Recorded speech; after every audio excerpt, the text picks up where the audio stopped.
Ladies and gentlemen, welcome to Chanel Jasmine, the best novel Chanel for romantic stories. Hai guys, selamat datang di channel Jasmine, channel terbaik untuk menyimak novel-novel romantis. Mohon dukung channel ini dengan subscribe, like dan share video-video yang ada di channel ini. Terima kasih.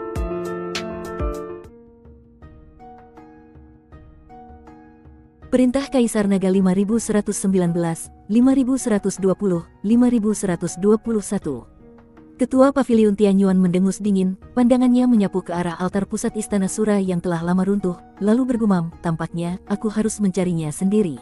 Namun pada saat itu juga, cahaya biru kehijauan melesat membelah langit. Dev akhirnya tiba.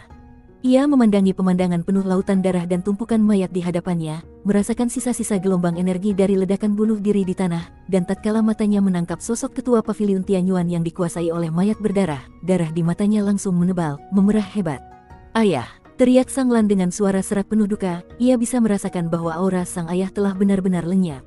Tak lama kemudian, Huo Jingjing, Mo Qingyun, dan Huo Feng juga menyusul tiba di lokasi, dan begitu melihat pemandangan mengerikan di depan mata, wajah ketiganya seketika pucat pasi.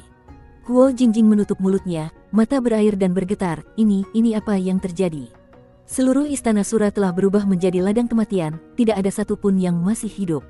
Mo Qingyun dan Huo Feng pun terdiam ketakutan oleh apa yang mereka saksikan. Begitu tragis, benar-benar terlalu mengerikan. Sang Lan mendadak merasa dunia berputar, lalu jatuh pingsan di tempat. Mo Qingyun segera menahannya, terus menyalurkan aura spiritual ke dalam tubuh Sang Lan. Sang Lan perlahan siuman, dan ketika melihat wajah Mo Qingyun, ia langsung menangis, aku tak punya rumah lagi, rumahku. Semuanya hancur. Dev memandangi Sang Lan dengan urat di dahinya menonjol, dan sorot matanya kini penuh dengan hasrat membunuh yang mendidih.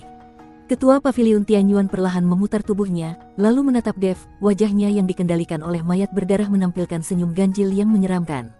Oh, akhirnya kau datang juga, Dev. Pas sekali, sekalian ku habisi saja kau, biar tidak merepotkan nanti. Dev tak menjawab, ia perlahan mengangkat pedang pembunuh naga, pedang itu berdengung, dikelilingi aura pedang biru kehijauan yang membentuk medan tekanan tajam di sekitarnya. Ia bisa merasakan kekuatannya sedang mendidih di dalam, melihat pengorbanan Sang Tianyang, melihat kehancuran total Istana Sura, amarah yang belum pernah ia rasakan sebelumnya kini membara hebat. Kau telah membunuh Tuan Istana Sang, menghancurkan Istana Sura. Suaranya sedingin es abadi ribuan tahun, hari ini, aku akan menuntut balas darah dengan darah. Sebelum kata-katanya selesai, Dev sudah berubah menjadi cahaya biru yang melesat menuju Ketua Paviliun Tianyuan. Pedang pembunuh naga mengayun deras, memancarkan pedang cahaya biru sepanjang ribuan meter, membelah udara hingga menciptakan celah hitam di ruang angkasa. Ketua Paviliun hanya mendengus meremehkan, kekuatan mayat berdarah mulai mengalir dalam dirinya. Ia mengangkat telapak tangan, pusaran merah darah muncul di sana, dan dengan mudah menangkap cahaya pedang itu. Pedang itu berputar cepat dalam pusaran, lalu larut menjadi titik-titik cahaya biru dan menghilang. Hanya segitu, ejek Ketua Paviliun sambil bergerak menyerang, tubuhnya tiba-tiba muncul tepat di depan Dev, kelima jarinya membentuk cakar dan langsung menerkam jantung Dev. Ujung jarinya menghitam kebiruan jelas mengandung racun mematikan. Dev menajamkan pandangan, tak mundur, melainkan maju, mengayunkan pedang pembunuh naga untuk menahan serangan. Terang, suara logam berdentang memekakkan telinga, Dev merasakan kekuatan besar menghantamnya, lengannya langsung mati rasa, tubuhnya terlempar jauh ke belakang, menghantam tanah hingga menciptakan parit sedalam beberapa ratus meter. Dev, seru Huo Jingjing cemas, ingin berlari membantu, namun ditahan oleh Mo Qingyun. Jangan ke sana, ucap Mo Qingyun dengan wajah serius, dia terlalu kuat, kita hanya akan jadi korban sia-sia. Dev menstabilkan tubuhnya, menyeka darah di sudut bibirnya, namun semangat bertarung di matanya justru semakin menyala. Ia tahu bahwa beradu kekuatan langsung hanya akan merugikannya, ia harus menggunakan kekuatan yang lebih besar. Dengan tarikan napas dalam, tangan kanannya mengayun, dan sebuah busur panjang kuno muncul di genggamannya, itulah busur Raja Dewa. Ketika busur itu muncul, seluruh energi di alam liar mulai berputar kacau, tubuh busur memancarkan cahaya keemasan lembut, dengan senar yang dililit oleh hukum-hukum alam yang halus. Dev menyuntikkan aura pembunuhnya ke dalam busur, tangan kirinya menarik senar busur secara virtual, dan muncullah satu anak panah emas yang terbentuk dari garis-garis hukum dan aura pembunuh. Itu, busur Dewa Kuno. Untuk pertama kalinya, mata Ketua Paviliun Tianyuan memancarkan rasa gentar, sebab ia dapat merasakan energi mengerikan yang tersembunyi dalam anak panah itu, sebuah kekuatan yang bisa mengancam nyawanya. Dev tidak memberi waktu sedikit pun bagi lawannya untuk bereaksi. Ia menarik tali busur dengan mantap, membidik langsung ke arah ketua paviliun Tianyuan, dan tatkala sorot matanya memantulkan tekad tak tergoyahkan, ia berseru lirih namun mematikan, "Mati kau!"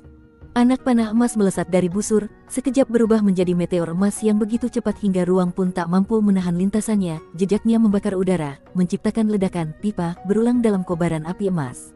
Ketua paviliun Tianyuan tak berani meremehkan, segera memanggil keluar peti mati merah darah, menempatkannya di depan tubuhnya sambil memusatkan seluruh energi mayat berdarah ke dalam peti tersebut.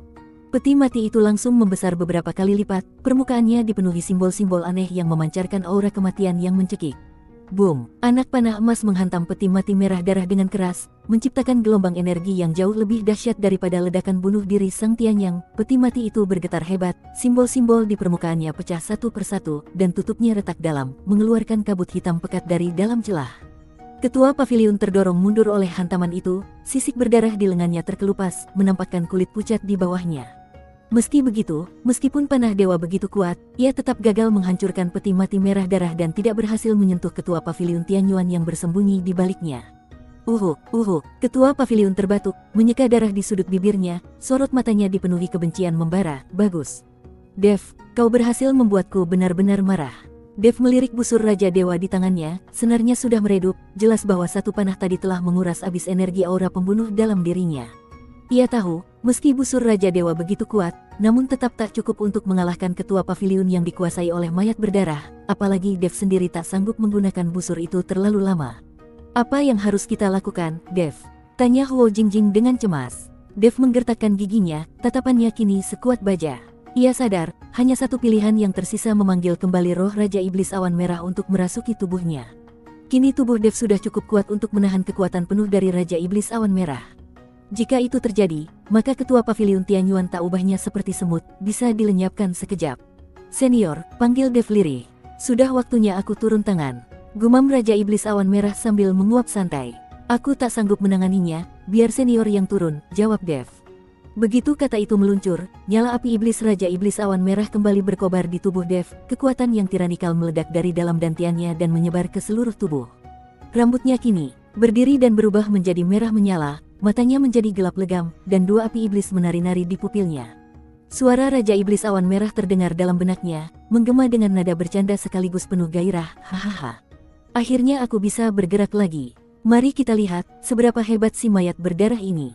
Saat kekuatan Raja Iblis Awan Merah merasukinya, aura Dev meningkat berkali-kali lipat, energi iblis yang dipancarkannya bertabrakan dengan kabut mayat dari ketua paviliun, menciptakan pusaran energi yang mengamuk di udara. Ia kembali mengangkat pedang pembunuh naga, namun kali ini bukan lagi dikelilingi cahaya biru, melainkan diselimuti oleh api iblis menyala. Pola-pola pada pedang seakan hidup, menghisap dan memuntahkan energi iblis hitam pekat. Ketua paviliun Tianyuan, suara Dev berubah menjadi dalam dan serak, menyatu dengan wibawa Raja Iblis Awan Merah yang mendominasi. "Sudah siap menyambut ajalmu." Ketua paviliun menatap Dev yang kini sepenuhnya berbeda, merasakan energi iblis mengerikan yang tak kalah dari miliknya, dan untuk pertama kalinya, raut wajah yang dikuasai mayat berdarah itu menunjukkan ketakutan sejati. Ia tahu kini, pemuda di depannya inilah bahaya yang sebenarnya. "Bunuh!" Dev melesat menyerang lebih dulu, tubuhnya lenyap dari pandangan. Dalam sekejap ia telah berada di depan ketua paviliun, dan pedang pembunuh naga yang dibalut api iblis seakan hendak membakar langit dan bumi, menebas ke bawah dengan kekuatan pemusnah yang menggetarkan jiwa. Tebasan pedang ini mengandung kekuatan tak tertandingi milik Raja Iblis Awan Merah, membawa kehendak untuk menghancurkan segalanya. Udara di depan mata pedang dipaksa terbakar, menciptakan sebuah jejak hitam yang menyala. Ketua paviliun Tianyuan mengeluarkan jeritan nyaring penuh kesakitan, mengerahkan seluruh kekuatannya untuk mengaktifkan kembali peti mati merah darah, sementara energi mayat berdarah dalam tubuhnya mengamuk tak terkendali hingga dirinya berubah menjadi bola cahaya merah raksasa yang menubruk pedang pembunuh naga milik Dev. Push! Bilah pedang itu membelah bola cahaya merah dan menebas langsung ke peti mati merah. Kali ini tak ada suara ledakan menggelegar, hanya suara robekan yang berat dan sunyi. Api iblis Raja Iblis Awan Merah melahap peti mati itu dengan buas, retakan ditutup peti dengan cepat melebar dan akhirnya, dengan suara krah, seluruh peti mati hancur berkeping-keping, berubah menjadi serpihan merah darah yang menghilang di udara. Ketua paviliun Tianyuan menjerit ketakutan, tanpa perlindungan peti mati, tubuhnya langsung terekspos di bawah tebasan Dev. Api iblis dari pedang pembunuh naga menyelubungi tubuhnya dalam sekejap, membakar energi mayat berdarah dalam dirinya dengan buas. "Tidak, Tuan Mayat Berdarah, tolong aku!" Teriaknya putus asa, mencoba memanggil kekuatan mayat berdarah, tetapi api iblis Raja Iblis Awan Merah meresap dan mencekik, menghambat seluruh aliran energi mayat dalam tubuhnya. Mata Dev tak menunjukkan secuil pun belas kasihan, ia teringat pengorbanan Sang Tianyang, ia teringat kehancuran istana Ashura, dan tanpa ragu ia memutar pergelangan tangan, menebaskan pedang dari atas kepala sang ketua paviliun. Ark! Teriakan memilukan menggema di seantero langit dan bumi saat tubuh ketua paviliun Tianyuan perlahan terbakar habis dalam api iblis, berubah menjadi abu, bahkan sisa roh mayat berdarah yang bersemayam di dalam tubuhnya pun musnah terbakar, menyisakan aroma darah dan daging gosong yang tipis di udara.